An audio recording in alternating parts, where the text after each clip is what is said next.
যে নারী জিকিরের সাথে ঘর ঝাড়ু দেয় আল্লাহ পাক তাকে কাবা ঘর ঝাড়ু দেওয়ার সওয়াব দান করেন। ইসলামে এর সত্যতা কতটুকু? কালো ছাড়া ভিন্ন রঙের বোরকা পড়লে কি গুনাহ হবে? নামাজরত ব্যক্তির কতটুকু সামনে দিয়ে মানুষ চলাচল করতে পারবে? মেয়েরা স্কুটি চালাতে পারবে কিনা? গাড়িতে থাকা অবস্থায় তায়াম্মুমের বিধান কি? প্রসবের পর পবিত্র হওয়ার সুন্নাহসম্মত পদ্ধতি কি? প্রসবের সিটা গায়ে বা কাপড়ে লাগলে করণীয় কি? কোন স্ত্রী কি তার নামের পাশে স্বামীর নাম বা পদবি ব্যবহার করতে পারবে? আমি নামাজ পড়ি কিন্তু শয়তান আমাকে অতিরিক্ত খারাপ স্বপ্ন দেখায়, এ ব্যাপারে আমাকে কিছু পরামর্শ দিন। রাগ বেশি উঠলে কি রাগ কমানো যায়? নামাজের সময় আঙ্গুল নাড়ানোর বিধান কি? আর বিলম্ব না করে চলুন আপনাদের প্রশ্নের উত্তর দেওয়ার পালায়। আফরোজা ইসলাম লিখেছেন, কালো ছাড়া ভিন্ন রঙের বোরকা পড়লে কি গুনাহ হবে? না, গুনাহ হবে না। আপনি এমন বোরকা পরবেন বা এমন পোশাক পরবেন যেই পোশাক অন্য পরপুরুষের দৃষ্টিকে আপনার দিকে খুব বেশি আকৃষ্ট না করে, খুব বেশি চাকচিক্যপূর্ণ না হয়, এরকম পোশাক পরবেন। সেটা কালো হওয়াটা এখন আবশ্যক নয়, তবে খুব বেশি সেটা আপনার আকর্ষণীয় এবং খুব বেশি অন্যের দৃষ্টিকে কাটতে পারে এরকম যেন না হয়, সেদিকটা খেয়াল করবেন। সাদা হতে পারে, কালো ছাড়া অন্য কোনো সাধারণ যে কালারগুলো আছে যেগুলো খুব বেশি অন্যের দৃষ্টিকে আকৃষ্ট করে এমন না, এরকম কালার হতে পারে। আতিকুল ইসলাম লিখেছেন, নামাজরত ব্যক্তির কতটুকু সামনে দিয়ে মানুষ চলাচল করতে পারবে?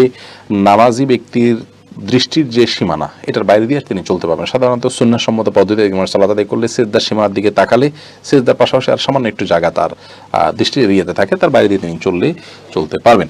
জসিম আক্তার লিখেছেন, মেয়েরা স্কুটি চালাতে পারবে কিনা? যদি সম্পূর্ণ পর্দার মধ্যে থেকে স্কুটি চালানোর কোনো সুযোগ থাকে তাতে তার পর্দার কোনো বরখেলাপ হবে না, শরীরের কোনো অংশ প্রকাশিত হবে না, পুরুষের দৃষ্টি আকৃষ্ট হতে পারে এবং তার শরীরে কোনো অঙ্গ ফুটে উঠতে পারে, এরকম কোনো আশঙ্কা না থাকে, তাহলে সেক্ষেত্রে তিনি চালাতে পারেন।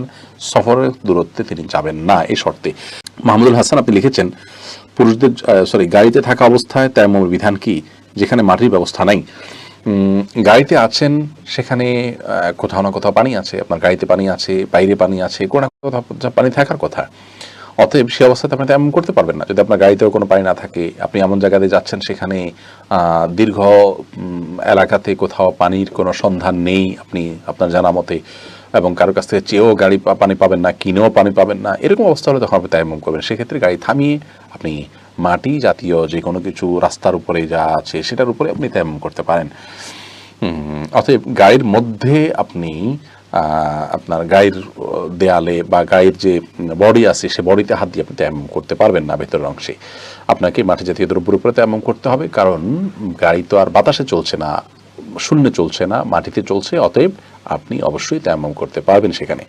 নাকিব খান আপনি লিখেছেন, প্রসবের পর পবিত্র হওয়ার সুন্নাহসম্মত পদ্ধতি কি? প্রসবের সিটা গায়ে বা কাপড়ে লাগলে করণীয় কি?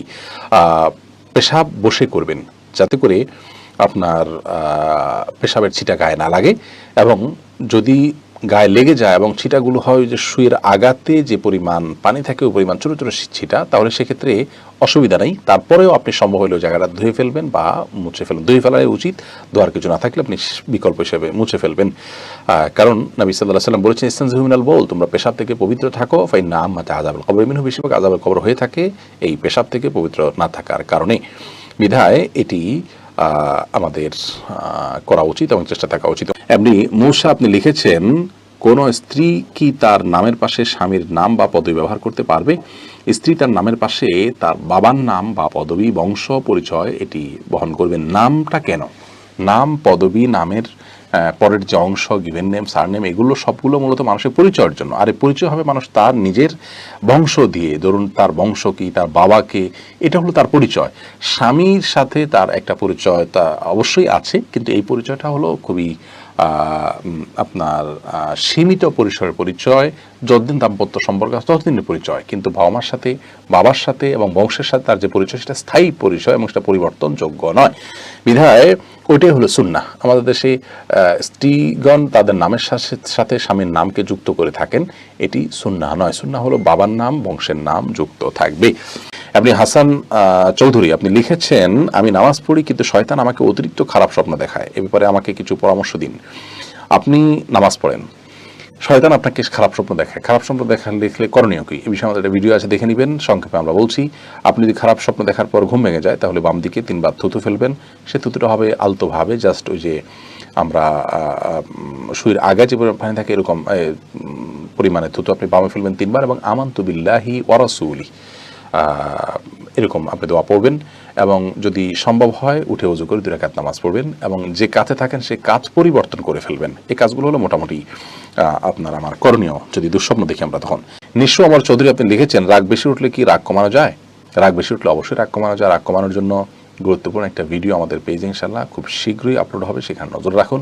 আমরা কোরআন হাদিসের আলোকে অনেকগুলো আমল সাজেস্ট করেছি এবং পরীক্ষিত আমল সাজেস্ট করেছি যেগুলোর মাধ্যমে রাগ প্রশমিত করা যায়। শুধু একটি আমল কথা বলে রাখি, আউযু বিল্লাহি মিনাশ শাইতানির রাজিম পাঠ করলে রাগ কমে যায়।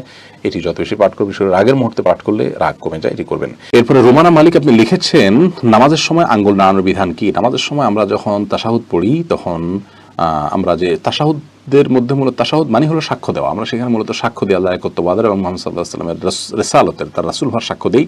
তো আমাদের মুখের সাক্ষ্যের সাথে এই আঙ্গুল তুলে আমাদের হাতের ইশারাতেও সাক্ষ্য দেওয়া, এই দুইটার মধ্যে যেন আপনার কম্বিনেশন হয়, সেজন্য এই আঙ্গুল উঠানোর নির্দেশনা নবী সাল্লাল্লাহু আলাইহি ওয়াসাল্লাম দিয়েছেন, এটি সুন্নাহ। এটি যদি কেউ না করেন তার নামাজ হয়ে যাবে, কিন্তু আমরা তাশাহুদ পাঠের সময় তাশাহুদে যখন বসবো তখন আঙ্গুল তুলে মুখের সাক্ষ্যের পাশাপাশি হাতের আঙ্গুল দ্বারা সাক্ষ্য দেওয়াটা সুন্নাহ। এ সময় আঙ্গুল নাড়াতে থাকবো নাকি শুধু সাক্ষ্য দেব, এ বিষয়ে আমরা বারবার বলেছি যে ওলামা ইকরামের দুটি মতই আছে, অনেকে নাড়ানোর কথা বলেন, অনেকে সাক্ষ্য দেওয়ার কথা বলেন। এক্ষেত্রে শুধুমাত্র তুলে ধরে সাক্ষ্য দেওয়া এবং শেষে নামানো এটা অধিকতর যুক্তিযুক্ত, কারণ এক্ষেত্রে বেশিরভাগ হাদিসগুলোতে ইশারা করার কথা বলা হয়েছে যা তোলা এবং নামানোর মাধ্যমে হয়ে থাকে।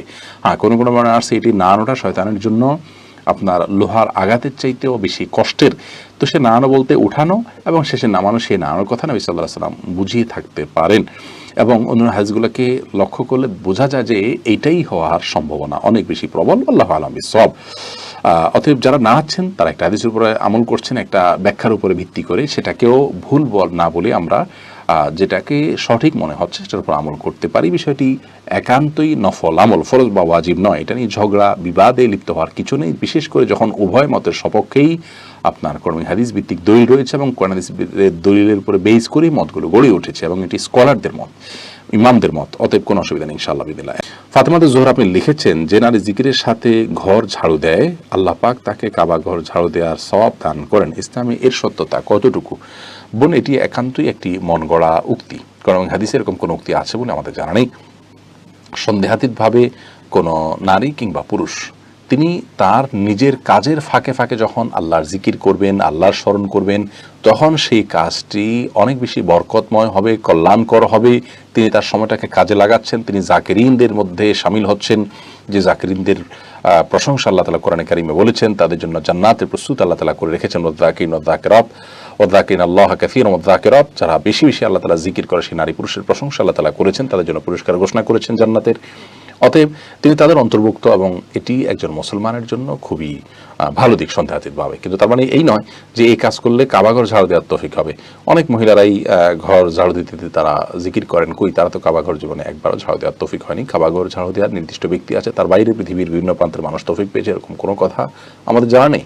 অতএব এটি যে জাল হাদিস এবং হাদিসের নামে জালিয়াতি এবং মিথ্যা মন গড়া কথা, সেটি এখান থেকে পরিষ্কারভাবে বোঝা যায়। আমরা আসলে অনেক মন গড়া কথাবার্তা বানাই মানুষকে ভালো করবার জন্য, মানুষকে ভালো করার জন্য মিথ্যা কথা বলা বা মিথ্যা কথা বলে মিথ্যা হাদিস বলে মানুষকে দিয়ে ভালো কাজ করানো, এই বিষয়টি হলো গাছের গোড়া কেটে আগায় পানি দেওয়ার মতো। আপনি মিথ্যা কথা বলে তো একটা অন্যায় কাজ করছেন, আপনি অন্যায় কাজ করে একজনকে ন্যায়ের পথে আনার চেষ্টা করছেন, তাহলে গাছের গোড়া কেটে কেমন যেন আগায় পানি দিচ্ছেন, যে পানি দেওয়ার কোনো অর্থ হতে পারে না।